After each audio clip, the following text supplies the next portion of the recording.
NFL Week 6 is in the books. Scadaboo and Jackson Dart are continuing their journey to CTE before the age of 40. So, with that, Alex, NFL Week 6, how are we feeling?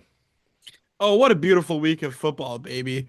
The white it's gonna be a white winter, baby. You know why? Because Scootaboo's coming. He's not gonna remember his loved ones' names in 3 years, and Jackson Dart is looking like prime Michael Vick. Um, that was just a riveting game. I was so happy that the Giants win and I mean, did horrible things to Philly. AJ Brown can keep complaining and doing all his bullshit on X. Nobody cares. I hope you leave. Nick Sirianni, yeah, who cares about him? Uh, Complaining about winning odds a bunch of horse crap. Uh, Anyways, I'm all in on the Giants. Jackson Dart's cooking on the field, and then off the field, he's posting game flicks and then tagging Taylor Swift and playing Taylor Swift music in his Instagram posts. So we're all about the Giants over here, baby. Shout out Jackson Dart. But yeah, it was a great week of football. Um, Oh, um, I'll let you guys kind of do your thing and then come back, and I've got some things I want to talk about. Dad, we'll start with you. Does America hate London with the product that they're sending out to London every week? Like Denver looked horrible. The Jets had negative 10 passing yards net for Justin Fields. Denver barely squeezed it out 13 to 11. I mean, it was really bad. So, your thoughts on Denver and what's going on with them? Are they going to be able to get out of this funk that they're in? Well, actually, Justin, I think it's because of the jet lag. I really do, because it's 8 hours. Well, from Arizona, it's 8 hours, seven for Denver and five for New York or whatever. But still, something like that does take its toll in that. And you just can't all of a sudden just be all fresh after a big long flight across the pond like that, because it's an overnight trip right away. So you're already thrown off by a few hours. It's not like when you go the other way, it's the same day, but it's an overnighter and it really takes its toll. And but they like doing it practically every week. We have a game over there. So again, it's so popular in Europe. It's amazing they don't get like four teams over there and have a division. But that's why I mean the Jets have been struggling and all, and Denver, just barely won. They had to kick a field goal at the end or so, and because the Jets got a safety on a holding call in the end zone and that. So again, that's my thing, because I Denver's a good team, and but again, it's just the jet lag kind of neutralizes a little bit. Yeah, to add on to what Scotty was saying, I've taken that flight from Washington, D.C. to London Heathrow, which is the main airport that those teams are flying into. And it's always a red-eye flight so that you're flying overnight and landing like middle of the day. So the problem is you're sleeping through the night and then part of the next day. It really does mess up your sleep schedule. And it is true, for every hour that you go ahead, you need to plan 1 day for each hour that you go ahead. And those teams, I don't know when they go. Like for the Vikings, luckily they were there for 2 weeks, so they were able to adjust to the time and get used to that. But those teams that only have one-off games, it's like, how early are they going and practicing? Because theoretically, let's say they play on the Sunday before they play the next Sunday in London, they would need to leave the United States after their game on Sunday to go to London and actually be adjusted to the time come game time that following Sunday.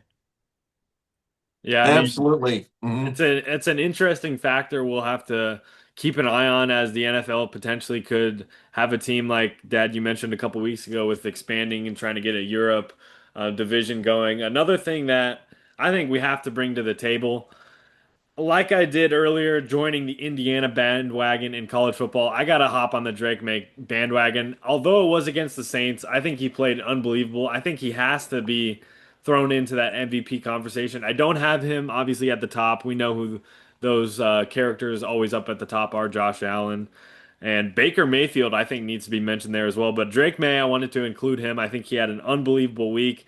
18 of 26, 261 yards and three touchdowns. If he's on that kind of vibes the rest of the season, if he's on that kind of production every week, I think the AFC East could see another champion. I know that your guys' thoughts on the Patriots have kind of changed after Drake May's performance. And yeah, there's three teams. You guys mentioned them all. New England, they're tied with Buffalo now for first place, and I think they're odds-on favorite to win the division. And that, and the Giants, 2-4 right now. They're only two games out of first place, so they're with Dart on. They really made a good change putting Dart in there, and of course Scadaboo is such an animal. He's a beast back there. They could, I don't know if they can win the division, but they're going to make a lot of noise in that NFC East and all. And yeah, Tampa Bay, I mean, we talked about him having a good supporting cast, and he was lights out. I saw that game. He just made that incredible run for a first down. He just went plowing right into the other team. He didn't care. He just wanted to get that first down. So he's a monster. And those three teams are really good. And see what the progress those are the ones I wanted to mention, like you said, and they're all looking really good now with their Qs and their whole teams. Alex, what do you make of the Chiefs Lions result? I'm gonna try to restrain myself and keep this as professional as possible. But respectfully, I've never disliked a commentator more than Chris Collinsworth. I don't know how else to put it. I mean, he is um what's the right word for this? I've never seen as commentators are for the most part are supposed to be pretty down the middle and pretty unbiased. Um, Chris Collinsworth, I've never seen a commentator love one player so much that he loves Patrick Mahomes. It's absolutely outrageous. It's like everything that Patrick Mahomes does is like something we've never seen. Oh my gosh, he scrambled out of the pocket and threw a pitch, or like, holy crap, he made a crossbody pass. Like, dude, it happens all the time. Um, cool. Wow, Patrick Mahomes, this and that. I mean, whatever. I hate him so much. I don't like when he talks, I want to mute the TV or watch ESPN Spanish because those commentators are way more entertaining. I don't know what the hell they're saying, but they scream touchdown and it gets me fired up. Instead of Chris Collins was talking about Mahomes this, Mahomes that. Nobody gives a shit, man. And then to add on to the extracurriculars at the end of the game, Brian Branch is a piece of shit. He should have been fined for more than one game or suspended for more than one game. You salty ass punching players. Like, cool. If you don't want to shake somebody's hand, that's fine. Be a sore loser and a poor sportsman, like every Lions player is. Such a poverty franchise. The Lions and their fans suck. I hate them all. They wasted the careers of Matthew Stafford, Calvin Johnson, and Barry Sanders. All three are generational Hall of Fame players, and none of them have nothing to show for it. So Brian Branch and Kirby Joseph and Ndamukong Suh, when he was a player, they're all pieces of shit and they're dirty players. I hope they lose the rest of their damn games. I hate the Lions. They've moved to my least favorite team in the NFC North, which I never thought I'd say. I used to feel bad for them because of all the career talents they wasted, but now they're just shameless idiots. Um, and the Chiefs, who cares about the Chiefs? They're not even going to win the AFC West. The Chargers and Broncos have a better chance at winning it anyways. Now, Dad, after we let Alex recover from that, I just have to get your thoughts on the Cardinals once again losing a close game to the Indianapolis Colts. Is this more of an indictment on the Cardinals without obviously Kyler Murray having Jacoby Brissett in there trying to get a revenge win against the Colts? But is this more of an indictment on Arizona, or are the Colts a lot better than people give them credit for? Well, I mean, the Cardinals have just had hard luck losing all these close games and all. So I don't want to trash them. I mean, they're trying. They're not getting blown out 40-0 or anything. It's just that they just can't quite get over the hump. And Indianapolis is a good team. They're ranked up there in the four in the power rankings with a 5-1 record. So they're pretty good. And the Cardinals almost got them, but again, it's just so close and that. And then next week they got to play the Packers. That is not going to be an easy trip. That's let's see, where's that game That's at? in Glendale. That's in Glendale, but the Packers are favored by 6.5, so it doesn't get any easier for the Cardinals than that. So And I don't it's think just, Kyler Murray's playing, and I don't think Trey McBride's playing either. yeah. So it may be another close call again and lose, but again, it's just hard luck. They're so balanced in the NFL that there's so many close losses, and that every game's a lot of them are down to the wire. Once in a while, you have a big blowout, but they're usually really close, 24-21 type games. So that's what's Cardinals won two close games to start the year and lose four in a row by close scores. So it's just hard luck by the Cardinals. Now, Alex, before we get your thoughts on how your Packers have been performing so far, I did want to get your thoughts on Pittsburgh and Philadelphia. Between the both of them, they have a winning record with a negative point differential. I think that was coming into week 6 now. Mhm. Of those two teams, which one do you think that is more of just kind of dumb luck of the first couple weeks, or which one do you think we should be a little bit more concerned of for the rest of the season and how it kind of plays out? Definitely need to be more concerned about Philly because of their offensive coordinator problems. They cycle through offensive coordinators rather quick compared to most teams, like especially of their caliber.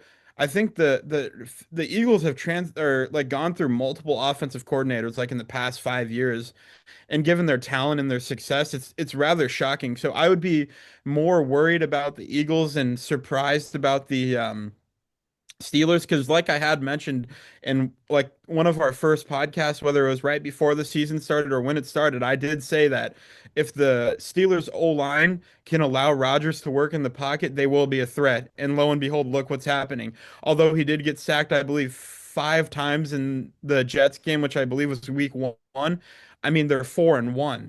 They're one of four teams with one loss, which I did want to get your guys' thoughts on.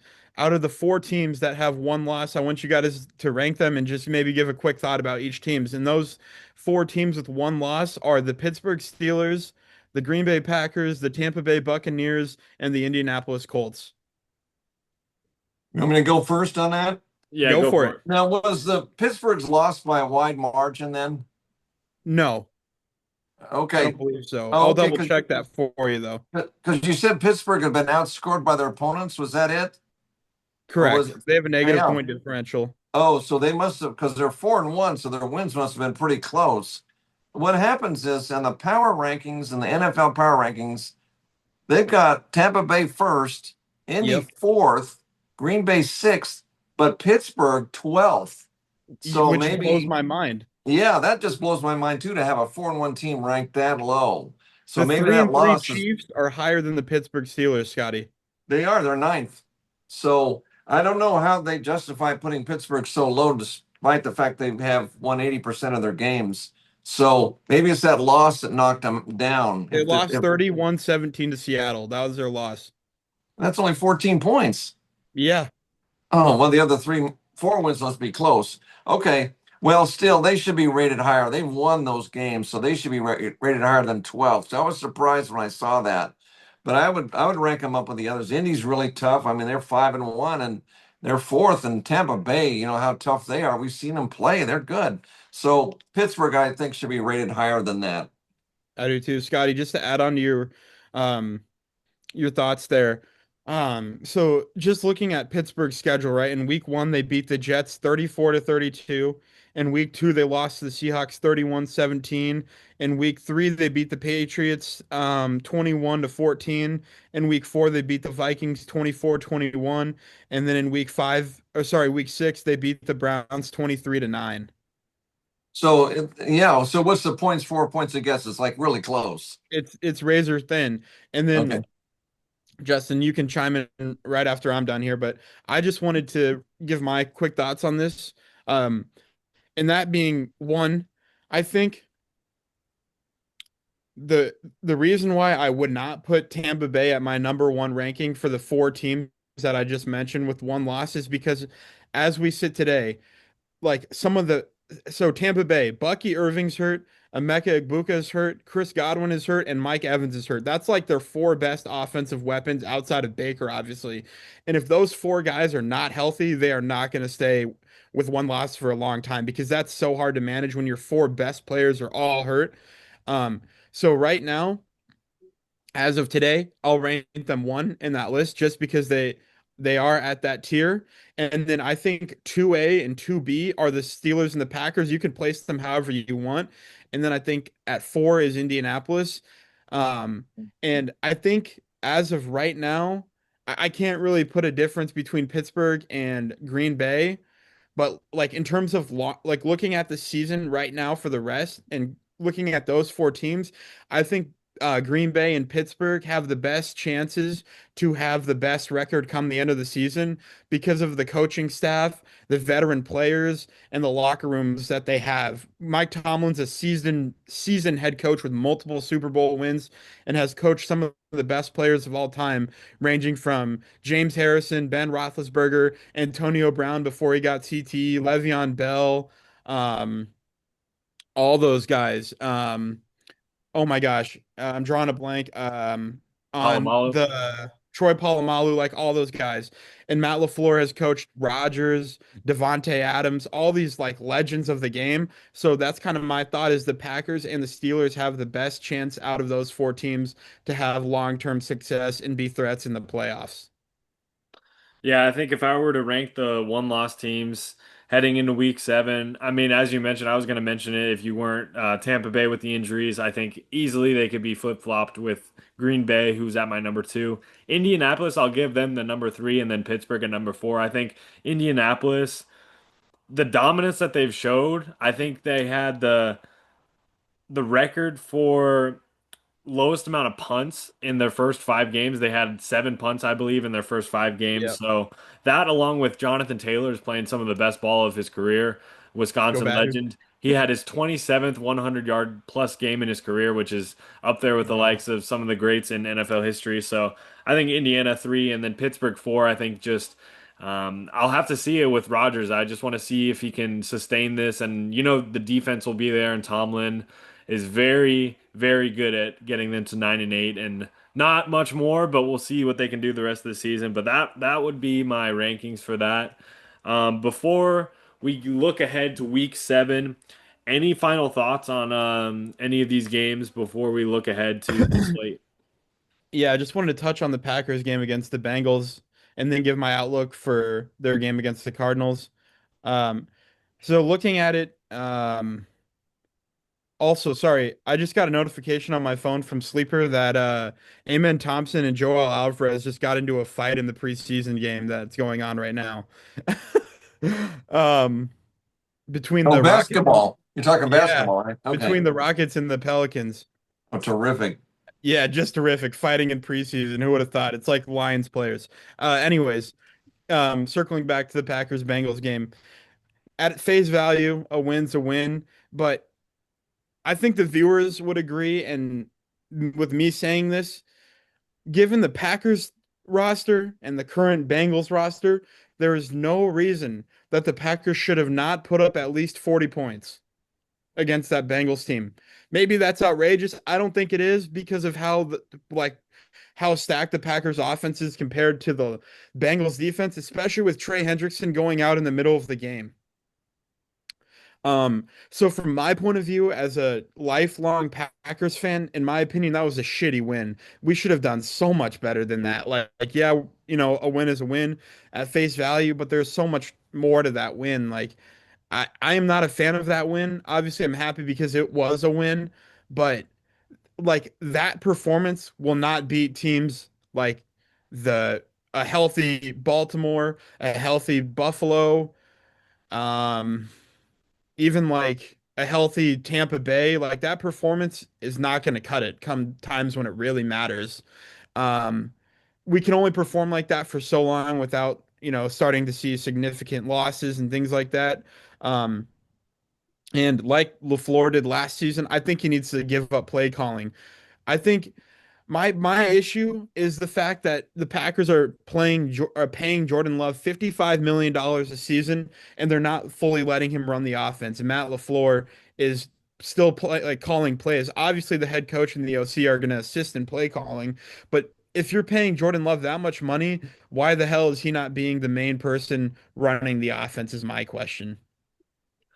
Um, and Josh Jacobs is still looking amazing. I love Josh Jacobs. Matthew Golden with the career high for yards and receptions at 102 yards. Can't remember the reception total. The defense, our corners are so cooked. Like, yeah, Keyshawn Nixon leads the league in pass breakups, but Carrington Valentine looks like a piece of toast on the field. He's getting PI calls. He's like he gets one good pass breakup on Jamar Chase and does the gritty, you idiot, get to the line. Nobody wants to see you do that stupid dance. And then like two players. two plays later, Jamar Chase head taps two players, mosses them both, and gets a touchdown on the corner of the end zone. It's just like I can't stand our corners. Um, but all in all, like the performance, I'd rate it maybe like a 6 out of 10. In my respectful opinion, I don't think there's any reason why they shouldn't put up 40 against the Cardinals. Sorry, Scotty, but just given the players they have compared to the injuries that the Cardinals are going through right now, I just don't see a reason why they shouldn't put up 40. Anyways, that's kind of my main thoughts for this week. Turn it over to you guys until we come back. So for the week 7 look ahead, obviously Green Bay visits the Cardinals. We have another, I think this is the final London game of the season, Rams Jaguars. Hopefully this will be a little bit of a good taste for the London fans. A last bite, if you will. Rams Jaguars. Hopefully Stafford will be able to unleash on that Jaguars defense. Puka Nacua, I think, is still questionable for a return. He had that horrific injury. Glad it's not long term because he's one of the most explosive players in the country. Some other games I think notable: Raiders and Chiefs, another divisional matchup. I think a must win for the Chiefs just because it's a divisional, and I think they need to pick up some momentum as they have that rough Jaguars loss a couple weeks ago. Miami, Cleveland, New England, Tennessee, Philadelphia, and Minnesota. I think that's a key game to watch. Philadelphia 4-2 so far, but I think that they really need this one against Minnesota. For that game, it is in Minnesota. It's close. Philly's only favored by 1.5. Dad, do you think Philly can cover that, or do you think Minnesota will take it on the road? Yeah, I got a feeling the Vikings could take that one because Philadelphia, the Giants figured out how to do it, and if the Vikings watch that tape, they could do it too. So I think the Vikings could win that game. Carolina visiting the New York Jets. I did want to give a shout out to Tedero McMillan, Arizona legend, had his first career touchdown last week, as well as his second. He got two touchdowns on the day. I also wanted to mention that Arizona is officially Kicker U. They have three kickers in the NFL. Nick Folk at like 87 years old, he's kicking there. And we got Lucas Haversek was picked up by, I believe, the Packers. And then we have Tyler Loop, an unbelievable season so far for the Ravens. He really stood up when Justin Tucker decided to become a degenerate. So far, Kicker U, Arizona is doing very good. The Giants and the Broncos, that'll be a fun matchup. Scatterboo and Dart going up against that Broncos defense. Broncos defense looks like one of the best in the NFL, if not the best. Alex, where would you stack up that Denver defense in terms of where would you put it in best in the league or top five? Yeah, I do like the Denver defense. They're looking very good. That Benito guy on the defensive line's really good. I actually think he leads the league right now in QB pressure percentage, which is cool. They're a damn good defense. I would for sure put them in my top five. Um, I don't know if I'd put them at one, but they are a very lethal defense. So you got to give credit where credit is due there. Um, I wanted to add a few more things. Finally, we get a good Thursday night game. It's the best Thursday night game we've had since week 2 on 9/11, where the Packers played the Commanders in Green Bay. We get the Steelers and the Bengals. I know the Bengals aren't very good right now, but division matchups always are close, and they always usually have a good outcome. So I'm excited for that Thursday night game. Should look very good. A couple other games I'm looking forward to, like you just brought up, was Philly versus Minnesota. Philly's now on a two week loss a streak here, lost to the Broncos and then lost to the Giants. I personally think we're about to get a full Philadelphia revenge game. I don't think I don't think Philly's going to go into Minnesota and lose that game respectfully. I think Jalen Hurts is probably going to do his thing. 250 passing yards. No pass is going to go farther than 8.2 yards. Saquon Barkley's finally going to get things rolling. And I think I think the Eagles are probably going to take that one. Um, Another division matchup, we have noon game in Kansas City, Raiders versus Chiefs. It's not a prime time game, so there's no voodoo devil black magic with Patrick Mahomes and Chris Collinsworth, so we won't have to deal with that. So I do like that game, even though Geno Smith has not been looking good this season. Nonetheless, it is a division matchup. Couple more Colts Chargers in LA, 3 o'clock game. I think I mean the Chargers are favorites. I think this might be the one that you guys need to look out for game of the week. Uh, 4-1 Indianapolis traveling to the 3-2 LA Charger or 4-2, sorry, LA Chargers. I think the Chargers are 1.5 point favorites. I do think they sneak away with this. Madison Beer is probably going to be on the sideline there for Justin Herbert, so he's going to cook like he did in Brazil against Kansas City. So give me the Chargers there, and then sorry, two more. Commanders, Cowboys.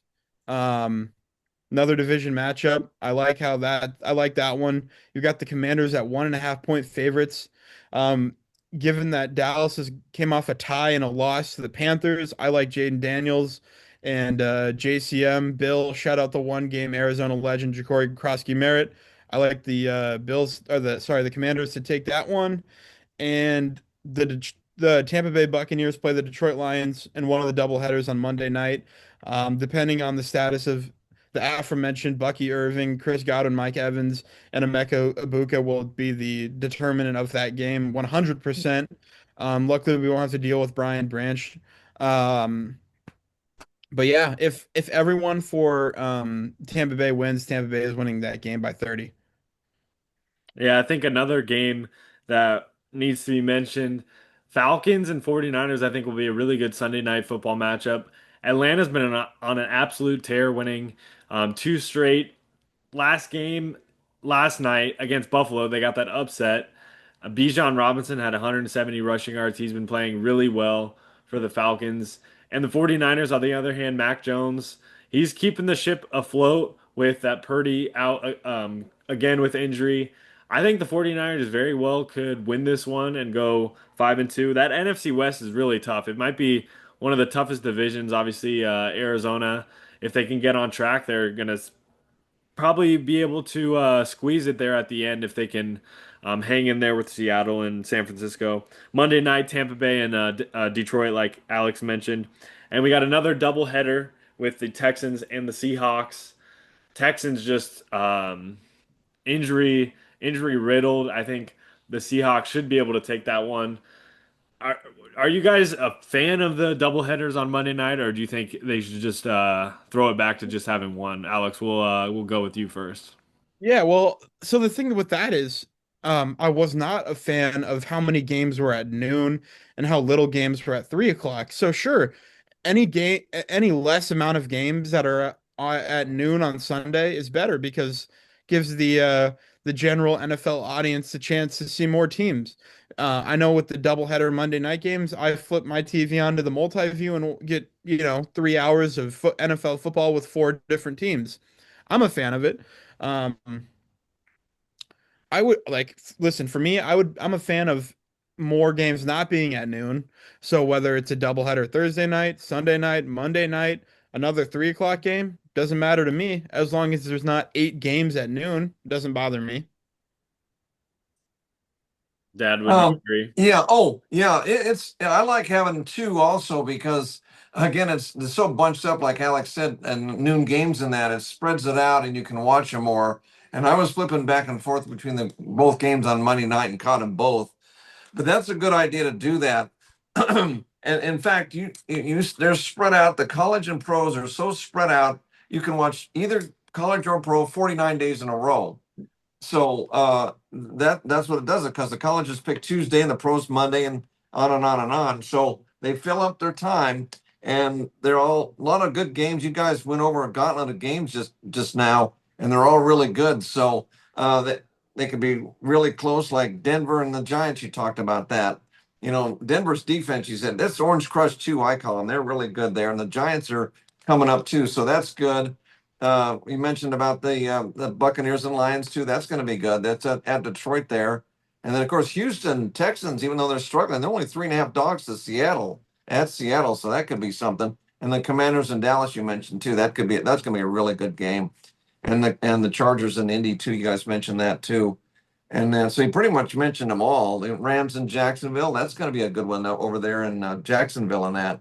So it's must see TV. There's so many good games, and that the Steelers and Bengals too. That's earlier. He said it's Thursday. So there's some really good games there. And plus some of the others we don't mention, they might be good too. Any predictions for the rest of the year, Alex, based on what you've seen thus far?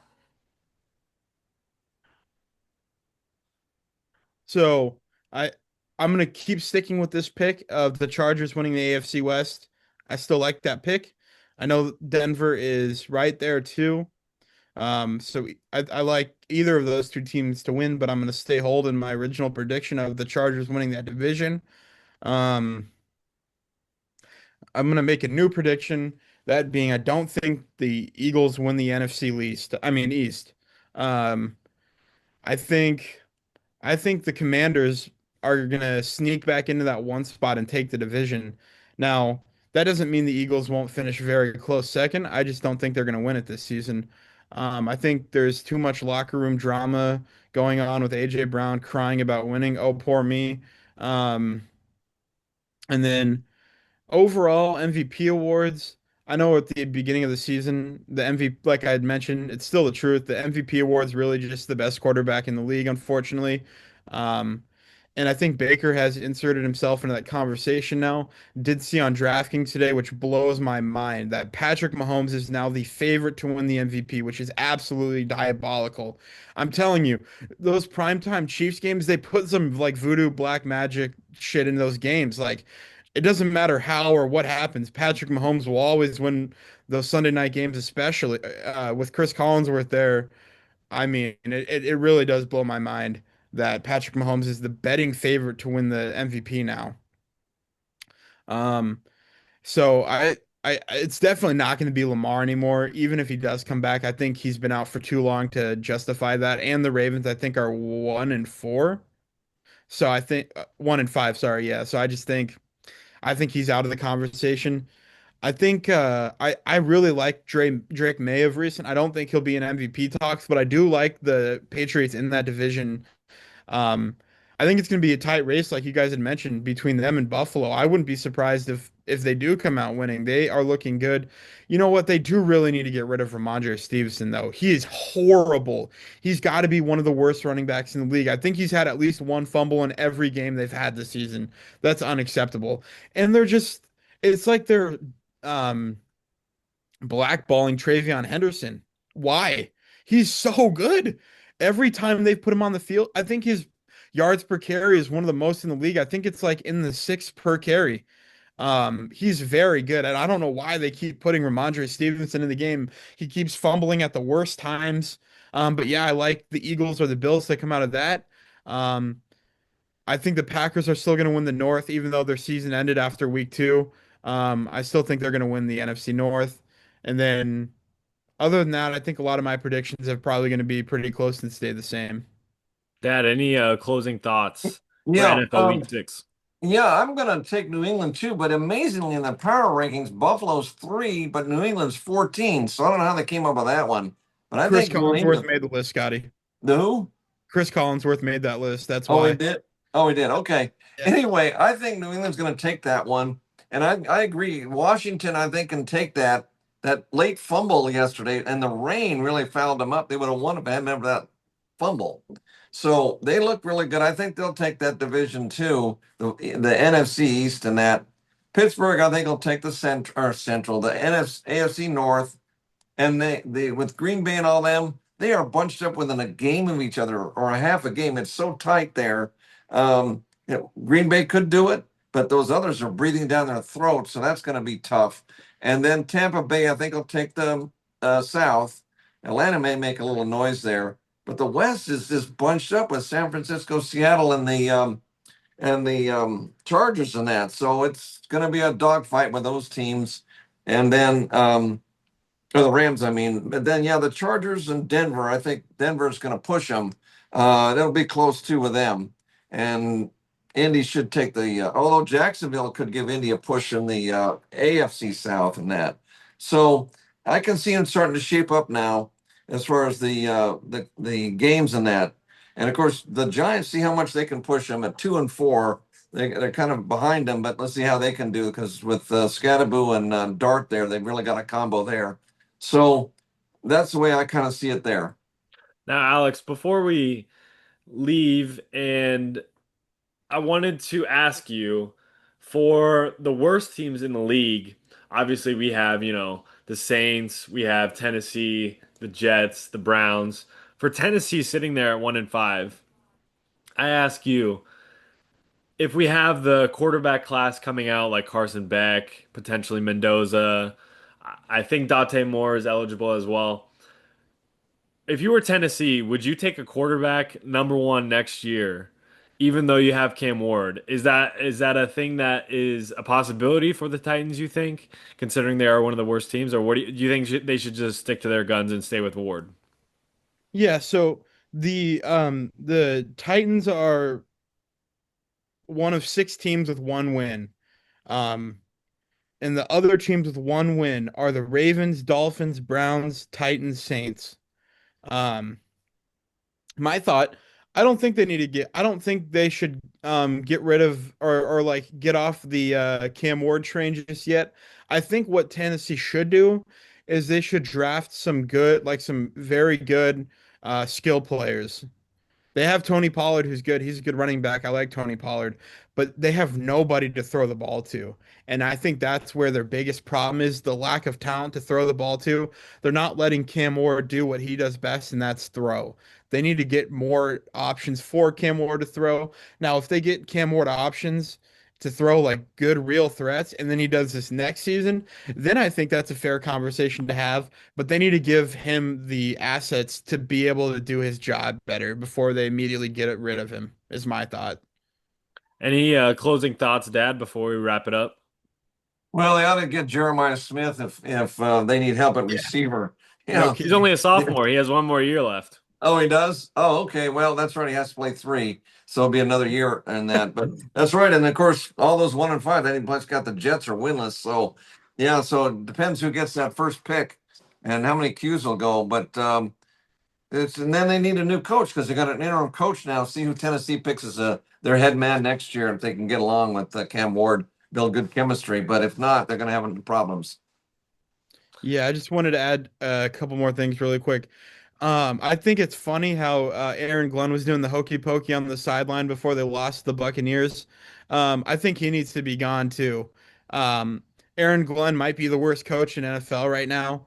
I think he's worse than the Saints head coach. I know they've only had him for what, 6 games or whatever. Wait, yeah, they just brought him in.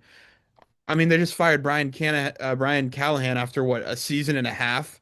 So the Jets, I mean, the Jets are historically bad, but man, Aaron Glenn really is a bane of this world. I mean, he is just a horrible head coach. He's got to go if the Jets want to do anything. Yeah, it's tough times in New York, but New York Giants, I'm really excited to see what happens. I think them and Denver will be one of the better games of the week. This has been the Rombo Show and Brotherhood Ballad Show. We had college football discussion, which you can watch up here. And that is it. We're signing off. We will see you next week.